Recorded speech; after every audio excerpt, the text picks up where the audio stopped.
Welcome to Good Morning Hospitality, your one-stop shop for the latest news, noteworthy trends, and thought-provoking discussions across the industry.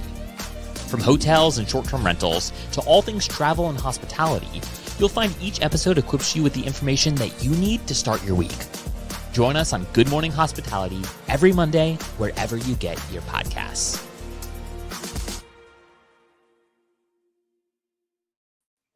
Good morning. Good morning. Brandy always beats me to it. Always. I know. Well, you've been out of the game for a little bit, but I know. I'm that rusty. is exciting because we have Wil back guest hosting. And Jamie Lane. Yeah, it's good to be back while Jamie's out. It's good to see my favorite faces on a Monday morning. How's everyone doing? How's the weekend? It was great. I actually have a surprise I didn't tell you guys off air, but I got another tattoo. Whoa. GMH tattoo? Yes, Not a please. GMH tattoo. No, my friend Taylor and I have been friends for like 27, 28 years. And we got little, like really kind of like elegant bouquets that are sisters, not twins. So they have like, they're similar designs, but, and a good friend of ours did it. So that was my fun weekend activity. Dang. Was this a sober activity or was this a somewhat? Oh, so under the very, influence? very sober. We've been talking about it for like almost 10 years and we finally did it. So thank goodness. I'm still waiting on that Skift tattoo, Will, but you know, we'll table that for another he has to have the fine print underneath GMH. That's next. That'll be right under the old GMH tattoo. It says a Skift podcast. We'll have a new tattoo artist come out because the other guy that did it with Steve and Sam and Jeff, I don't think he was in the most sober mind, if you know what I'm saying. So, definitely a regrettable choice of that artist. But Will, tell us about Touch and Dirt this weekend. Yeah, for the listeners that don't know, I've been getting into mountaineering, so it's been fun, and broken some new boots on a 14er this weekend, and I have the blisters to prove it, so pretty exciting. But yeah, no, been loving finding new hobbies, and of course, my mom kind of made the comment. She's like, you can't just find a cheap hobby; you have to find the most expensive one with all the gears and all the things. I'm like, yeah, basically, the gear makes it fun. The 100%. gear makes it fun. Yeah, you got to have something. So. What about you guys outside of the tattoo? Michael, anything fun? Dadder Day was obviously hopefully a thing. You guys had your Dadder Day? We did it for watching the football game instead. All right. Coffee in the morning. So had some folks over, grilled out. My mom moved to town last week, so helping unpack a little bit. Got grandma here to help out with the kiddos now. So nice. It's a little bit easier. Big win at the Goldin household. I like it. Well, to make a natural segue after our weekends, we are excited because obviously Sunday was a pretty hectic day for the industry and some news cycles as we got the news late yesterday afternoon that the deal between Sonder and Marriott Bonvoy has ended effective immediately today. Well, yesterday, but all the guests currently at properties that were, happening overnight have to check out today. And so we have a special guest on the podcast, Sean O'Neill, who is a senior hospitality reporter here at Skift and has been covering this deal for quite a while, and Sonder obviously as well. So I'm excited to bring him on. You guys ready to see and talk to Sean? Let's do it. Let's do it. There he is. Oh, there we go. Sean, welcome to the podcast. Good to have you. How are we doing today? Thank you, Will. Hi, Brandy. Hi, Michael. How you doing? Hello. Good to see you. Morning. Thanks for having me on. How busy was your Sunday with the news? Sunday got a little hectic. Yeah. I've been with Skift for nearly 9 years, and I've sort of tracked the rise of Sonder. I wrote the first article about Sonder and Skift back when they were still raising funds, and the CEO Francis Davidson was coming up with it was just a young kid with a dream from French Canada and a French Canadian kid. So. And they had a plan to take over the world, but it seemed to come crashing down on Sunday. Yeah. So just for the sake of the listeners that are listening in right now, kind of walk us through what we know currently. So a few minutes before going on air here, I checked in with Marriott's headquarters to ask, could they give any insights into, why did Marriott pull the plug on Sunday? So for any listeners and viewers who didn't know, for quite some time now. Marriott has had a loyalty licensing deal with Sonder. So they made a deal where they agreed to license their brand name to Sonder. So the properties were called Sonder by Marriott Bonvoy. And the deal was that Sonder would sort of run the properties, and Marriott would send customers their way. So Marriott wasn't hands-on in the control of things.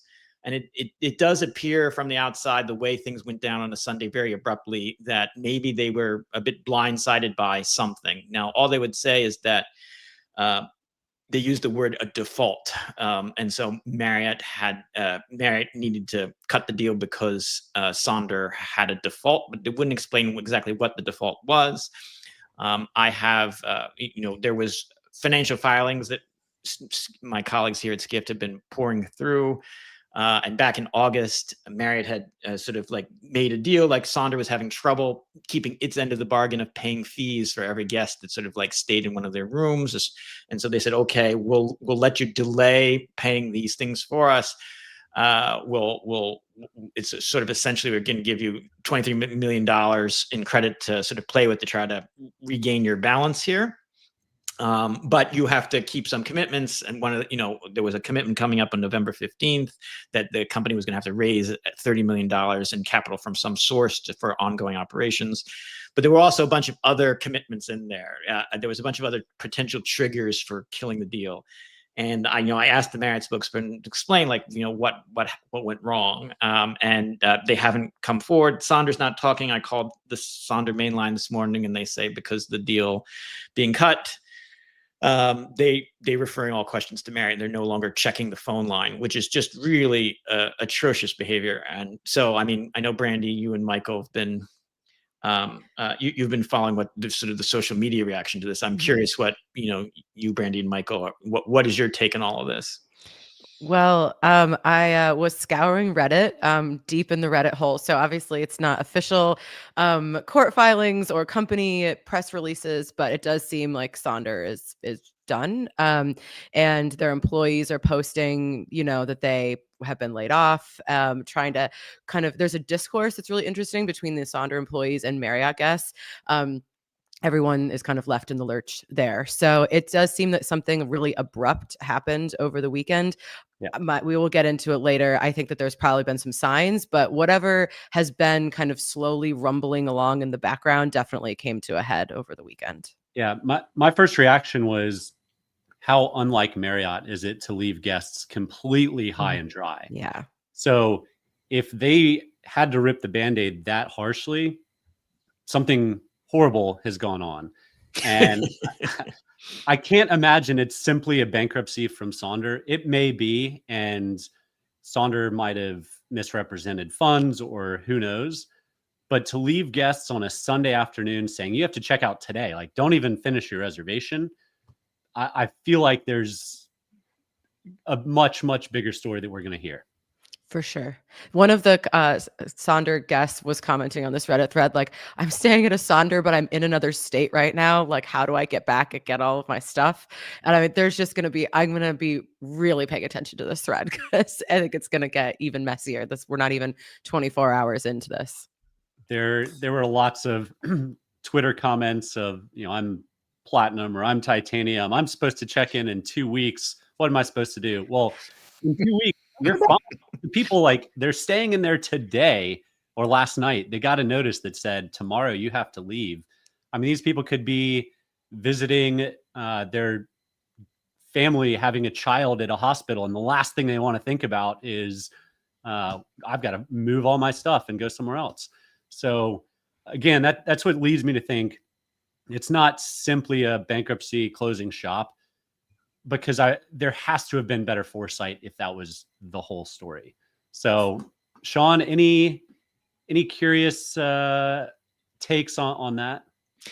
Well, I would agree with you. I mean, I stayed in a Sonder one time, and after I checked out, I realized I had left my bag inside. And trying to go back and get anyone to help get the locks to work. And it was I was sort of roaming halls trying to find someone, trying to speak with one of the housekeepers in Spanish to let me in. It was so I can only imagine that in this situation it's utter chaos.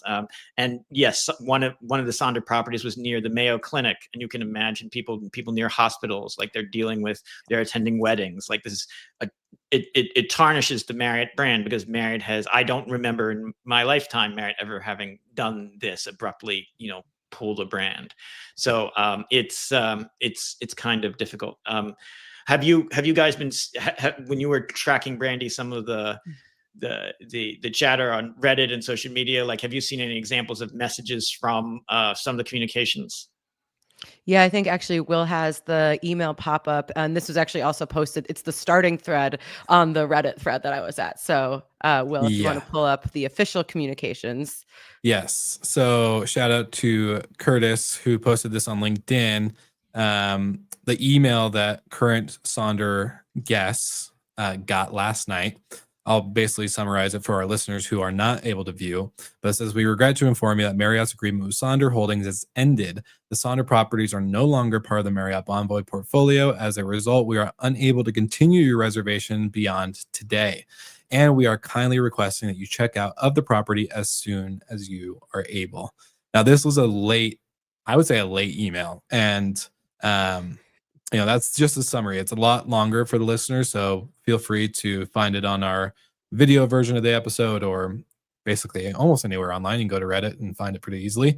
So it's a shocking response for a brand as prestigious as Marriott, as big as they are with their loyalty program. Sean, you cover a lot of the loyalty stuff within the hotel sector.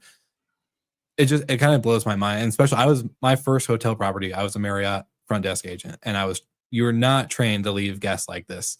So it's kind of the exact opposite of their brand standards. So I'm blown away. I'm blown away by it. Sean, Sonder was, I don't know if it was the first of its kind, and I'd love you to share if you know who it was, but there's definitely been a trend of licensing deals versus franchising. And it's great for both sides because it's kind of a try before you buy, hitching the wagon to a major flag. But it's also, you don't have all the control, maybe don't have all the financial insights. We know that Sonder had a lot of trouble simply sharing their financials publicly time after time. They were quarters behind on earnings reports.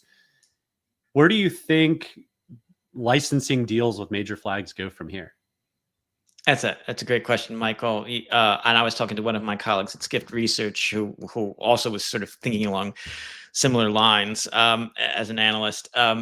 So these loyalty license deals, you asked what was the first one? I believe it was IHG with Iberostar pre-pandemic with an all-inclusive deal. But I would, all off the top of my head, but they've been around for a considerable period of time, and for example, IHG, within the past year, they've sort of done some of these lightweight things where they're not actually taking over the company, just like it's with Sonder, but it gives them they're sort of like marketing on behalf. It's a little bit white labeled.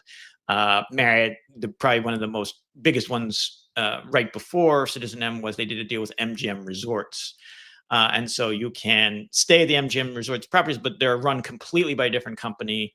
Marriott is not training, any of the employees, but you get opportunities to, earn and redeem points and book through Marriott. Some of the other examples, I think Michael on the show in the past, you've talked about AutoCamp, you've talked about Trailborne. These are smaller. Some of them are sort of, you might call them glamping style experiences, outdoor experiences.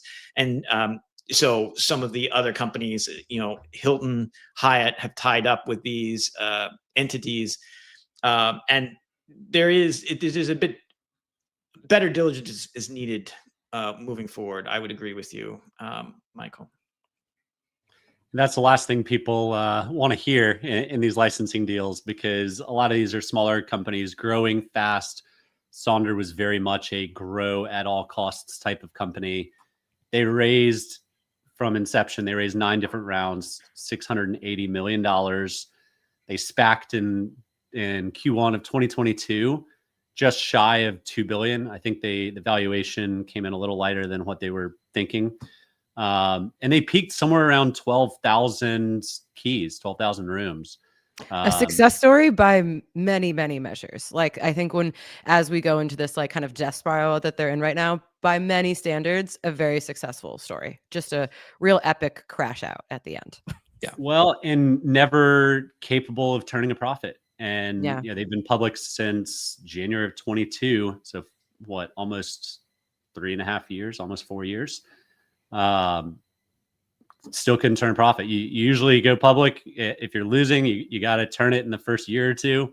And they've been unable to turn it around. So, well, I remember, Sean, when we were covering this story, when Marriott gave Sonder the lifeline, this was a big deal. This was a huge saving grace for them. And this was kind of where our optimism kicked in. We're like, okay, like Marriott, the big brand that they are, they just saved Sonder. Like, Sonder's going to be good. It's going to be fine. But as of this morning, the website still is not active with listings. It still redirects to Marriott Bonvoy and no inventory at all. And we have this clip from you on stage at Skift Global Forum with the Marriott CEO talking about the Sonder deal and how they were doing due diligence. And I think this is going to play into kind of Michael's question of, what is diligence going to look like for licensing deals moving forward? And so if you guys are ready, I'm actually going to play this clip and then we can probably briefly discuss before wrapping up, but here we go. I have a question about your recent deal with Sonder. Yeah. So when I've talked to some people, and I think maybe in the audience they might be in two camps, people who are really into hotel development, several of them have said to me, it's like a genius level deal, like they're getting this franchise and they're only paying like about $2,000 a key or something, and which means it's a very affordable, and Sonder has a footprint that gives them really great locations. But then there's another group of people who look at Sonder and they've left them on the side of the road for dead because they had trouble like putting together a quarterly income statement. I think Francis as a CEO is sort of like a generational leader, but the company has had some struggles. How should we think about the Sonder deal? Yeah, I mean, to me, I think both of those perspectives have some merit. We did lots of diligence, not just about the space and the customer segment that really gravitates towards that sort of product, but about the financial health. And as I'm sure you read in the press, there was lots of financial engineering that moved in parallel to our transaction that gave us confidence about the financial viability of Sonder. I really think about it as just the next step in what has been a pretty remarkable story in Marriott's history in the extended stay space, dating back to our acquisition of Residence Inn decades ago. We've developed that expertise. We've expanded that expertise across multiple price points, multiple products, multiple length of stay. And I think this is part of that natural evolution. Okay. So out of curiosity, Sean, I understand if you maybe can't put yourself in one of the camps that he listed in the beginning, camp 1 or camp 2, but I'm in camp 2, like completely. I was on the side, like left Sonder for dead. This was a lifeline deal that Sonder should have done a lot better stewardship with, I think. Yeah, I think one example is there are players out there that are making this model work. I mean, by model, I mean apartment style stays with a hotel-like service. Placemaker is one that continues to grow. They say they're profitable. They have good backers. There's a couple in Europe, and so I don't think it's the fundamental product concept from the consumer's perspective that just can't work. It was something about they just could not get out of this spiral financially, that when they were in the pandemic, they were on the hook for these long-term leases for these buildings, and they had been taken advantage of by like some commercial real estate sharks, essentially, in agreeing to some of these terms. And then when the pandemic hit and they couldn't meet their occupancy, they still had to pay on these leases. And it just seemed they should have. What I don't understand is why Marriott, it wasn't clear to Marriott when they went in and did due diligence that they couldn't have, that they had the runway, that they sort of pivoted out of these, get out of the contracts, and they were going to be able to pull forward and be like a placemaker. And so I just have to wonder what was going on. Like, why they could never get a quarterly income statement when they struggled so much to get one that was properly audited. They lost their CFOs and this summer their CEO as well. So, I mean, Will, I mean, what kind of, what pops into your mind, like you, Brandy, or Michael, about this? Well, Brandy has done this before, so we've got a front row seat at a large urban operator. Awesome. Well, and this is, I mean, I think that if we go back to like the real root cause of this is kind of one of the final paths that all of these companies that raised a ton of VC money, and like Romy was in this category. We couldn't quite get the VC funding levels that Sonder got, but maybe that was all coming to be a good thing in the end. But it started this precedent, right? You're talking about these commercial developers. Well, yeah, because Sonder went out armed with a seemingly endless amount of cash and a directive to grow at all costs, secure the leases. I mean, I remember when we were like going up against them for deals in Miami Beach, and like they were able to throw whatever out there. And, so that was kind of a precedent that was set. And then you're locked into these really probably aggressive leases. And we had some success renegotiating when we had leases to get them to be management agreements, but Sonder has 10,000, 12,000 keys. Like, you're not going to be able to necessarily do that with all of them. And also you have much more sophisticated and like institutional landlords that definitely have lawyered those contracts to the hilt. And also the ecosystem of the company that you've built around it, right? They're building out their PMS, they have these really expensive employees, they have a lot of attention on brand, they're growing internationally at like breakneck speed. So I think it was just this, like, the train was impossible to get off of. And then they've raised too much money, so you can't go back to the well. That's why they had to go public. And then what is the next well? The next well was Marriott, but that obviously isn't like the final plug, because it was an insurmountable hurdle, I think, to get over. Yeah. And lease ARB windows, we saw it in WeWork. We saw it in all of short-term rentals. Lease ARB does work, but there's only windows. It's not a perpetual business. And if you couldn't convert into management contracts, even then, I still think they converted most of their contracts.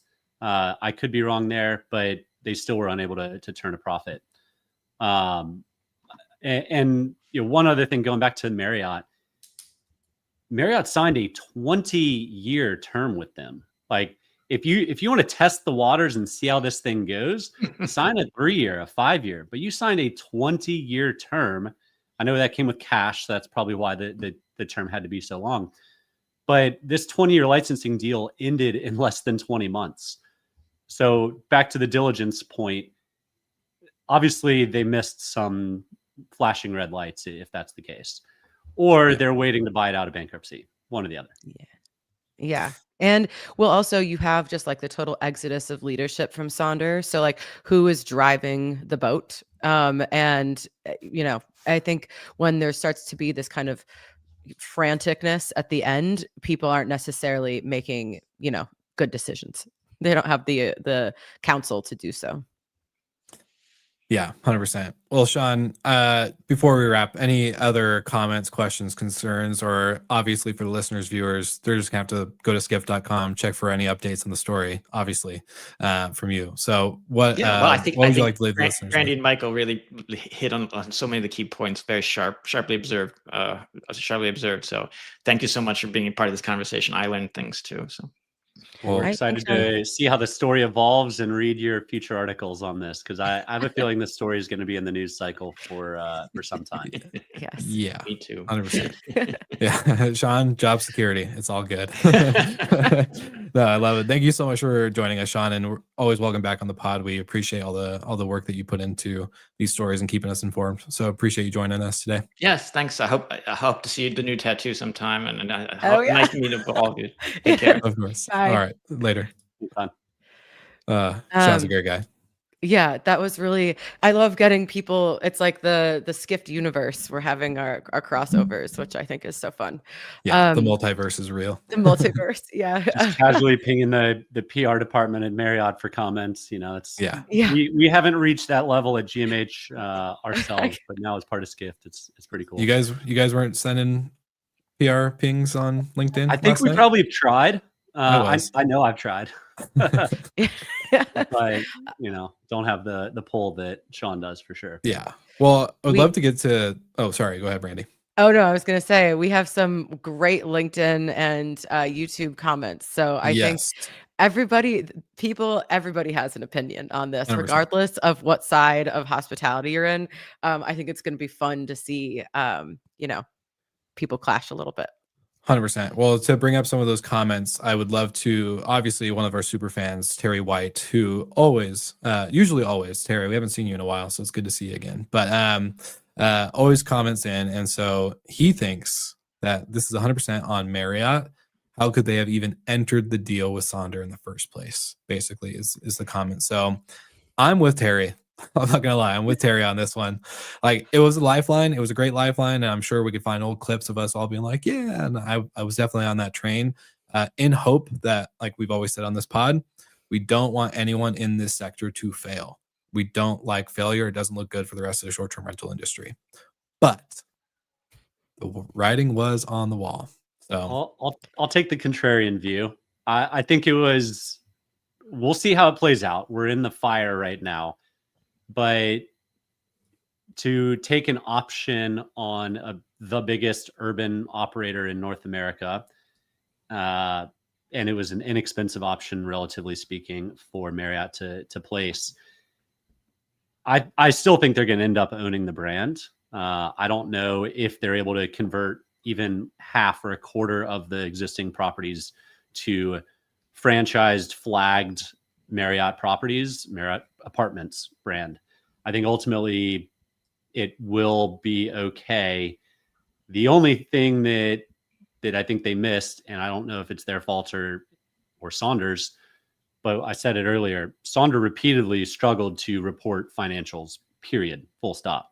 So that not good look for a public company in and of itself is not good, right? So did Marriott get kind of hook, lined, and sinkered by smooth talkers that said, oh, it's fine, we're just figuring out some things, we've had a couple changes at CFO, we'll figure it out, it's okay, business is okay, or there's no way Marriott knowingly got into a deal that was this ugly without a contingency plan of taking it in themselves.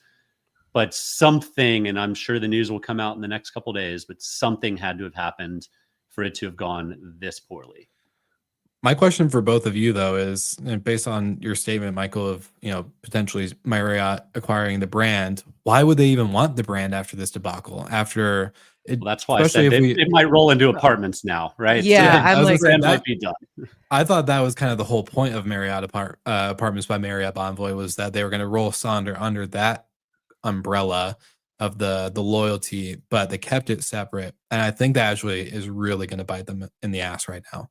Well, no one's going to know the difference if you show up to a Sonder apartment that gets converted to Apartments by Marriott. No one's going to know like this building was a Sonder. I mean, Romy was in Sonder buildings that were something else before that. It's guests don't know. I think that, but the brand is very tarnished. And I really love the Reddit threads. But what I think is going to, I do agree that Marriott probably should have had more eyes wide open in this scenario, but I do think that something dramatic happened because of what a total PR nightmare this is for Marriott.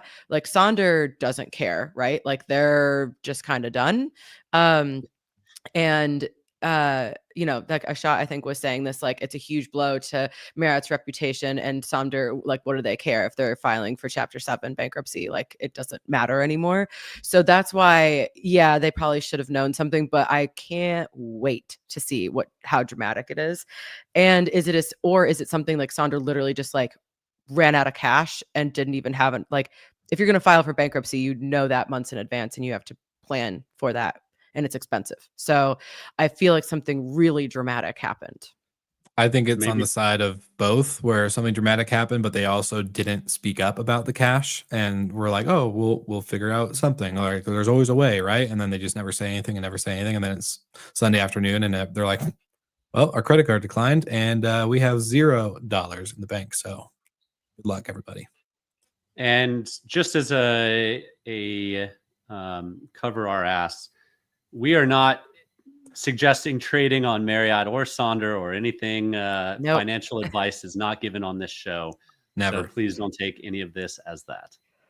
Yes, this is strictly our opinions, especially because we don't want to ruin Sean's reputation in the industry with getting CEOs on big stages at Skift. So definitely our opinions. We love seeing the live comments. A shot, Terry. I'm glad that you're playing golf every Monday.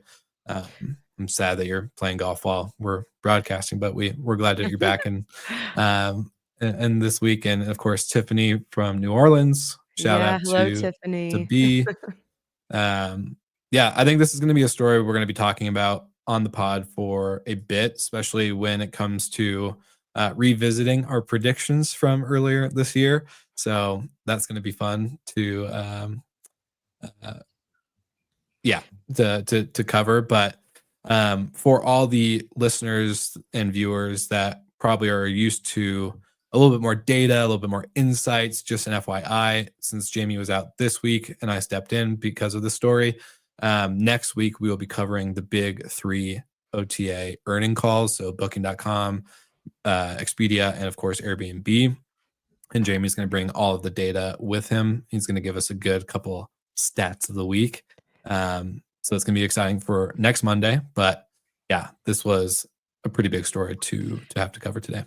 Yeah. And I know that everybody that listens to the show is in the hospitality industry. So this is probably, preaching to the choir. But if you're interacting with any Marriott employees or Sonder employees in the wild, a little grace. This is not their fault. I don't think the Titanium Bonvoy members are listening to this that are shouting that they've had to wait in line for 2 hours. But in case they are, it is not that person's fault. So a 100%. little bit of kindness. But if you run into the executives of Sonder, maybe you can say a few words. Yeah, exactly. You can place the blame where it lies. And really, really interesting. It'll be interesting to see if anything is filed by the end of today. We'll see. Yeah. Like I said earlier in the episode, we don't want anyone to fail, but as things come crashing and burning, this is kind of our sector's we crashed type of, conversation. So hopefully we don't see this model or this example of companies like this moving forward, that people move quickly but diligently with good stewardship of the finance, capital, whatever that they raise. Because obviously we want people to succeed. It only makes our industry do better. So give a little bit of grace, as critical as we can be on this pod. I'll speak for myself, as critical as I can be. I'm not in the camp as Michael is, but definitely some grace. But it's good to see you guys again on Monday. Welcome back. I kind of miss this. I might have to come back a little bit more often. Well, we'd love to have you. Yeah, the one thing I'll say to wrap up, I'm most curious in how this plays out with all of the major flags licensing deals, because that's been the trend over the past couple of years. So that's the thing I'm going to be keeping my eye on the most. For sure. 100% couldn't agree more. Well, outside of that, anything exciting this week for the two of you outside of keeping your eyes and ears open on this story? No, I will be. If you can't get a hold of me, it's because I'm deep in this Reddit thread. I love this kind of stuff. Like, that's where the real juicy nuggets are happening. Oh, 100%. We should have brought some of those comments on. Just trying to survive the cold that is hitting pretty much the whole country right now. So in November to get into the 20s in Alabama is unheard of. So let's I've been putting off buying my official long puffer winter jacket, and I'm gonna go do that today. It's coming. It's coming. Good luck. When I was sleeping in the mountains on Friday night, I woke up and it was like 2 a.m, 18 degrees. No big deal. Yeah, it was a little chilly. So I feel you. But Love it. Great episode this week. As always, for our live viewers and listeners that listen on the podcast version, thank you so much for your support. Shout out to our loyalists, our super fans, Paul Manzi, Terry White. Many of you who support the show obviously make it so much more fun to engage live. If you don't engage live, but you listen, thank you so much for supporting the podcast on the audio platforms of your choice. If you do love the show, make sure to leave a 5-star review. You can email podcasts with an S at the end at skift.com to send in any information, any tips, or any other topics you'd like us to discuss in the future. And with that being said, see you guys on the podcast next week.